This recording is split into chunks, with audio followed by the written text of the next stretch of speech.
Britain's biggest retailers are warning they could be forced to cut thousands of jobs this year as the industry braces for higher taxes and recruitment costs after a dismal Christmas shopping season. In the 3 months to December, when many retailers make the bulk of their annual profits, the BRC said total UK retail sales grew by 0.4% compared to the same period last year. Shoppers prioritised spending on food and drink during the festive season.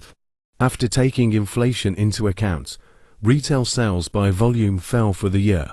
A Uniqlo store in Manchester, England, Uniqlo, Gymshark and Lush stop recruiting UK workers via sharing economy apps. Read more. Overall, total sales are set to rise by 0.7% in 2024 compared with 2023, reflecting a cautious approach to consumer spending as households continue to grapple with rising prices following the worst inflation shock in decades. Separate figures from Barclays showed no growth in consumer card spending in December, as households cut back on essentials and meals out in pubs and restaurants in favor of spending on experiences. Helen Dickinson, chief executive of the BRC, said retailers were bracing for a challenging year as they face £7 billion in additional costs from tax rises and new regulations planned by the government. Pressure is mounting on Keir Starmer's government amid signs the UK economy is slowing,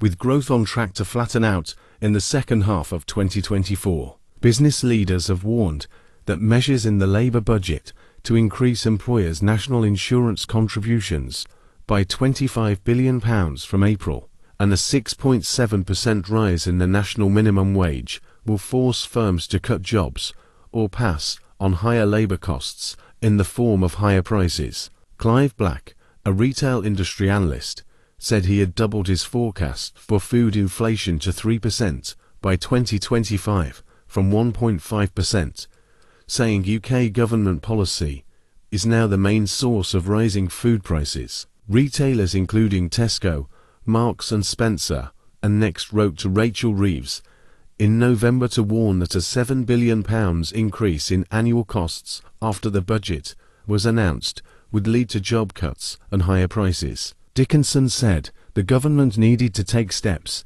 to ease the pressure on struggling retailers or risk widespread job losses. With little hope of covering these costs through higher sales, retailers are likely to raise prices and cut investment in stores and jobs, hurting the high streets and communities that rely on them, she said.